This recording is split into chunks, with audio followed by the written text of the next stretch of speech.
late Kevin Smith? Oh. So many. He was such a kind, good man. And one of the later memories I have is going to see Danielle Cormack's play that he and she That's were in what I the was blue going room. to say. Yeah. And how I was backstage and I helped myself to one of the cookies in the jar, and I was like, shit, this tastes horrible. Like, there's nowhere I can throw it, I just better finish it. So I didn't know they were edibles. This is like, and I didn't know what had happened. Anyway, it started coming on. I'm sitting next to Kevin and Danielle in the restaurant, and I'm starting to freak out. I'm thinking there's blood on the walls, and it's terrible images. And 3 days later, when I was free and clear, I woke up and found I hennaed black, like spiders up my legs. And it just seemed like such a good idea at the time. Anyway, Kevin was with me, and I was saying, those people, they're looking at us. And he did this queer little head turn going, like he must be going, are you? Anyway, I didn't figure out until like 2 days later it was the damn cookie. How did you find out that it was the cookie? Because I rang Danielle and then like the next day going, oh my God, I was up all night like avoiding ghost murderers in my house. My daughter was sleeping next to me and I thought her eyes were open. It was the worst. If that's what y'all are getting out of it. I don't get it. That's probably how you got through that play. That play was amazing. So that's what I remember about Kevin, and it happened to be connected to the Blue Room as well, that he was always just trying to do different things outside of Xena. And so he would do plays and stuff, and he was in this this really fabulous play with Danielle, and I just remember being really funny because he had to put all these different characters on, different accents, run around in his little shirt, you know, and it was just entertaining. He was so much more intelligent than, you know, Eddie Aries' character than people want to think. Especially New Zealand men were quite threatened. He was too damn beautiful and manly, and they wanted to think he was a dick. And I remember saying to my brother, no, he's a really good guy. And yeah, just a top bloke. Thank you. Thank you. Xena, and for you, Lucy, love you. You're like awesome in Ash versus Evil Dead. Thank you. My question is for both of you guys: is what are your guys' favorite scene in Xena? Favorite scene? It's a lot of scenes. What to pick? Scratch my nose. Oh, in Sickness and in Hell. Yeah, 6 inches from hell. I love the one when you're like this evil stepsister or something. That was so funny. Groundhog Day. Yeah, those are the ones that make me laugh. Like it's where it's so goofy and ridiculous, and it's like British humor, but it's such a blast to do. And Lucy just commits, and yeah, that one with all the with Alex as well, Alex Tidings, and yeah, the Cinderella one. Well, you know, obviously there's so many scenes, so many episodes, and I'm sure it's difficult at times to just pluck recollections out of there. But do you ever dream about being back on set or in production? Does it ever sort of enter your unconscious mind at all? No, I think we nailed it the first time.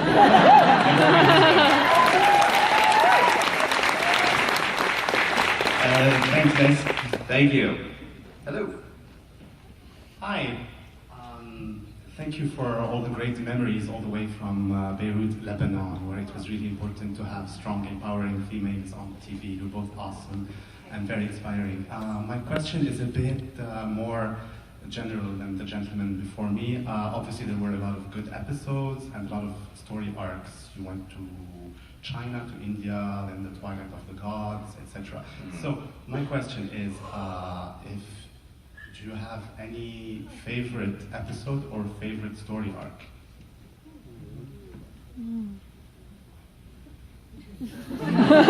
my Yeah, favorite, but lots. My favorite Lots. episode is Proper. A Day in the Life from season 2, where we see them Yeah, doing yeah. random Day in the life. everyday things. Groundhog Day. Yeah. That's the one I meant because you reminded me of it before. Yeah. I mean, that was a good one to The bring back deaths up. were Those two, amazing. they were beautifully produced. Yeah. I mean, just the sets and Yeah. the story, and, right? Oh, and you were going through like a. The deaths, we both like that one a lot.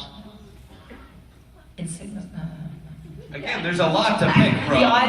The Ides of March. What was that one? Is that what it's called? That was very good. That was good television. It was an hour of kick-ass, brilliant writing and realization of somebody's script. It's good television.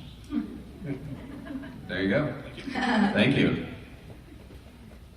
The musicals were fun too, though. Yeah. Those are great. Hi, what's your question? Hi, Lucy. Hi, Renee. My question is, if you two were offered the job of being a casting director for a Xena revival series, what actors would you like to see audition for the roles of Xena, Gabrielle, Ares, Callisto, and Jobson? Jeez, that's a lot to suddenly cast. You've got your work cut out, guys. Who would we cast, or what would we look Who would for? you like to see audition? Because it all starts with the cast, and you two have that chemistry, so who do you think would work in those roles? Could you even do it? Because it's like trying to pick someone to take on a job that, again, as you said. It's a heavy burden. Very. I think we couldn't. You'd have to pick people who are 20, in their 20s. Sort of. If there's, I don't know any of them. I don't watch the shows that they're in. That's a tough one, yeah. Casting, that's why casting directors are so important for a show. So, I don't know, but good question, interesting question. But let's move along. Hi there. Hi. Hi, Lucy. My question is for Renee.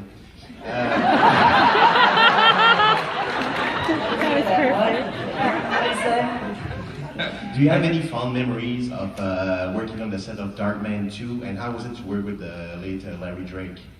Wait, what? Whoa. No, neither of us did. Renee, on the Darkman 2. Darkman 2, how was it to work on Darkman 2 in Toronto? And then what else about it? How was it to work with the late Larry Drake?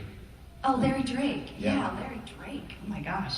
No, he was great. He was just out here doing his thing. Arnold Vosloo was the one that really captured me. I mean, oh my gosh, this guy was just charming and a wonderful actor. And it was so I was kind of thrown into it the last minute because I think they had to recast the part. Rob's like, yeah, you go on to Toronto. And I loved looking around the city, went to Niagara Falls, saw as many shows as I could. So to me, it was a whole experience about being in Toronto. And that's what I remember about Darkman 2.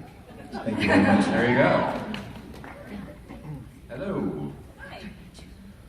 So one of the central themes that we see over and over in Xena is that the gods and immortals really like to mess with humans, or they just happen to do it while they're pursuing their goals. So of all of the ways that the gods, intervened in Xena and Gabrielle's life, what was the most fun to work on? Alex? Alex Tidings was Yeah. always this joyful, lovely energy. Not at all an airhead. She's like Aphrodite, but also a cool gal. Yeah, cool girl. she's an activist. She's Yeah. she's great. But she was for fun, right? I tried to be the They others. talk about a situation there. Like, rolling around in the sack with Kevin Smith wasn't bad.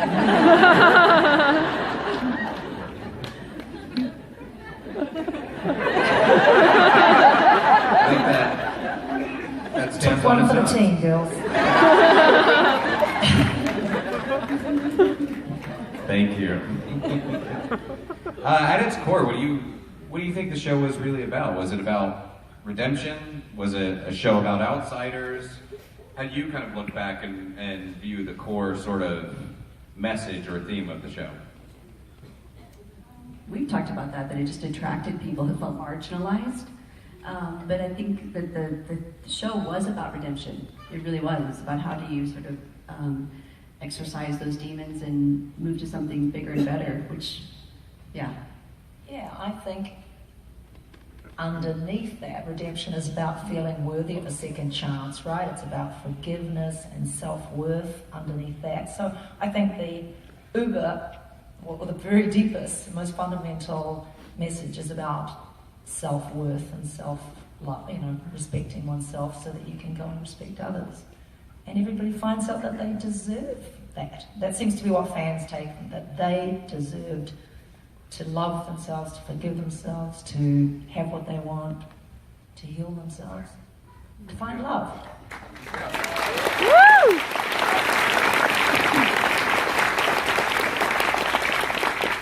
Hello. Oh my God, that was so deep. I'm exhausted. It was good. Hey Lucy, hey Renee, welcome to Toronto. I'd love to hear your thoughts on the city as well as the country in general, but before you do that, Lucy, do you still kickbox with your brothers? And Renee, I'd love to hear your best injury story. Injury story? Injury story, sorry. Injury story. Do you kickbox your brother? That's nice to meet you. I've never...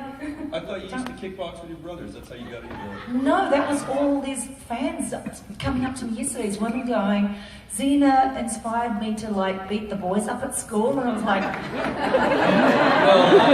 yeah. Well, I wouldn't go that far. Sorry, love. Go ahead, Renee. Any injury stories or? Oh gosh. Must have a twisted ankle in there or something. Yeah, I didn't have much. I can't really say. Yeah, it was just a little sprained ankle, no big deal. But gosh, I'll never forget Tammy, who was the stunt double for Gabrielle. And she's this little dynamo, but she and I miscoordinated a turn of the staff, and it hit her in the nose and broke her nose. And she's like, she came back the next day. She's like, I'm fine, I'm just gonna move on. So her stunt people suffered a lot. You caused the injuries, yeah. So how do you feel about Toronto and Canada? How about that? By the way, this is the most chill question delivery I think I've ever heard. You stroll on up, he's like, hey guys, Toronto, thoughts? Do you have any impressions of Toronto? Oh, I love your city. I love the Kensington markets and Chinatown are like my favorite place in North America. So, yeah, and it's a huge town, but it's kind of spacious somehow, and people are relaxed, and yeah. So when you have tourists come and they're staying in the Marriott at the Sky Dome, whenever the dome opens or closes, the whole hotel rocks. So coming from California, I'm going, oh shit, we're I'm literally watching the walls hear them creak and crack, and the gears are rolling over, and I'm going, phew. Yeah, it's crazy. That sounds terrifying. Wow. Hi. Hi, Lucy and Renee. I'm fanboying a bit right now, so this is hard. You look fantastic, and I've been sitting here racking my brain to come up with a really interesting question for you, and I can't. So instead, I thought I would actually ask the audience a question. I thought it would be pretty awesome to hear all of the women and girls of the audience give their best Xena war cry. Oh my god. No time.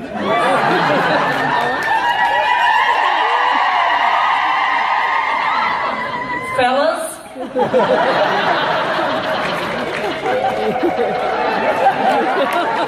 You are good sports. Thank you very much. Thank you. Thank you. Do a Xena movie together? So would they come Together, back? do a Xena movie. Because we fans Xena would love it. All Xena fans here would love it! Love it! I see a TLC special in the future.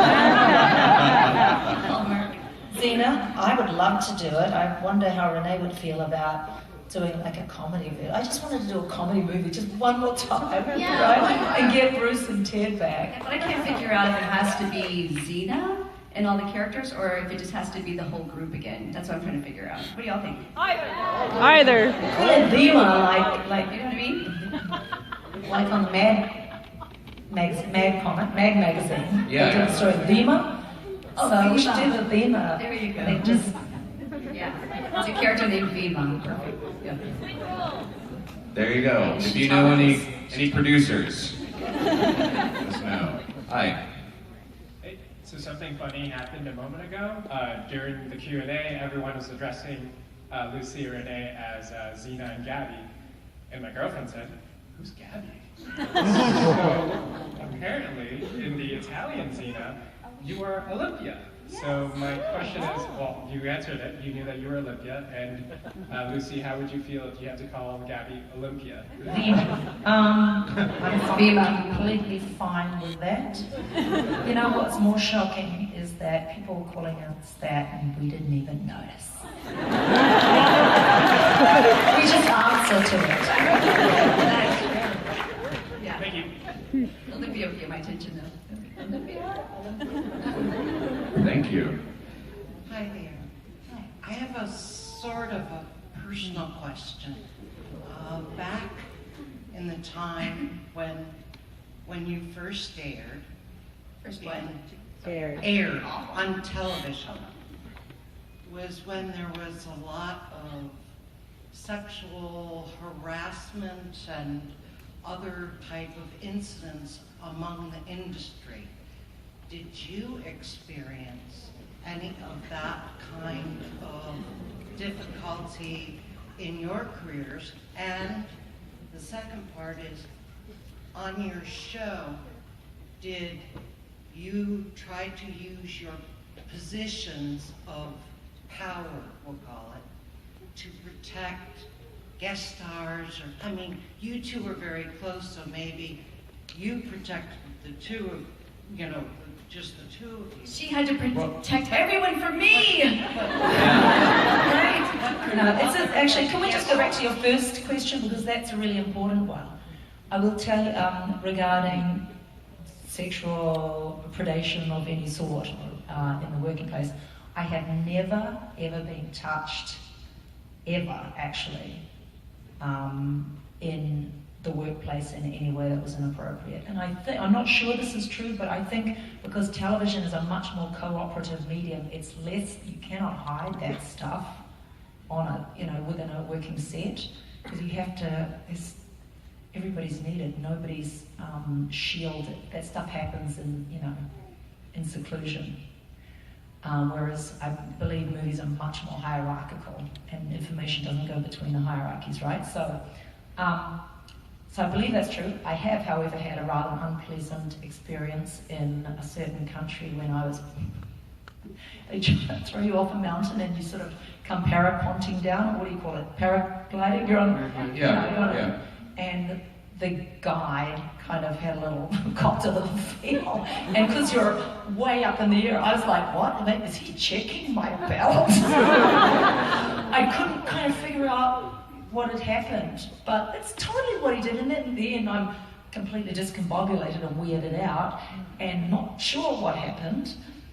And they were like, come on, get a photo, Luce. And I'm like, I don't want a photo. And they sort of grabbed me into the photo, and the photo happened, but I know that there was no smile on that, and I realised that's that guy's game, that's their game, and then they have a photo of their trophies. But this was not a work situation. We didn't have anything like that on Xena at all. Well, it wouldn't happen in a culture when you've got two female, that's not. But especially like with, girls coming over from California, I don't know what they were expecting, but it was immediately obvious as soon as they walked into the read-through that, it started from Lucy and Rob, a beautiful married couple, and that was it. It was respect, and you do your job and have a great time, and you're part of our family today from here on out. So there's nothing like that at all. Isn't that great? Okay. So we only have time. Become accountants. She was real estate though. Real estate and accountant. So I'm a costume fashion designer. My question is about your costumes. You guys had a lot of different looks over these seasons and different characters. So, how'd you guys get in and out of those things? Where was the zipper? I can't find any closure. like Gabrielle, your green top, the trunk over the seasons, like was it stretchy? Like, what were these? I'm just wondering like how that works. No, you're laced in every day. Laced in. An army of people to lace every part, a foot, you know, your hands, the gauntlets, the weaponry that would go behind you. Like Spartacus as well, like you can't see any zippers on it. There's no, it's all, and it's some sort of corsetry that was taught by the London Royal Opera, whatever, came down and taught them how to make proper corsetry, and that was all legit. Yeah, no, there's no Velcro, and it's uncomfortable though, right? I know you always like comfortable. Yeah, it's miserable. Yeah. It's awesome. Well, good. That's the thing. Suffer for the art, right? Yeah. All right. Thank you. Thank you. And I think this is going to be our final question. Hi. Hello, darling. Hi. Thank you so much for being here. And also wanted it's just a statement real fast. I love Renee. I love you in Alien Apocalypse. Oh man. And Lucy, thank you so much for everything that you do to raise awareness with your efforts with Greenpeace and everything else. Mother Earth is really strong, so you have people strong. Yeah, it's time, right? Mm-hmm. Yeah, everyone's an activist. Thank you. Everyone should be, yeah. All right. We will sneak in one more question. You're up. Let's go. Let's make it fast. Okay, we got to end it on a high because we just bummed them out. I'm reading Aaron's, Okay, I just wanted to know, before you started acting, how you got into acting, if there were any people who kind of inspired you or influenced you to want to get into that profession? Acting influences.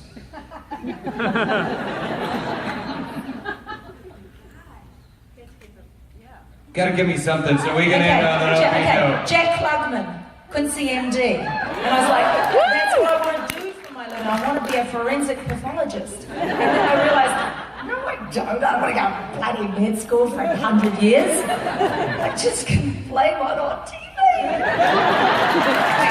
And my earliest memory in acting was being a costume character at an amusement park. And I was playing Porky Pig or Daffy Duck to Bugs Bunny, Fogward Leghorn. So I was already getting trained, you see, because I was going to be right here.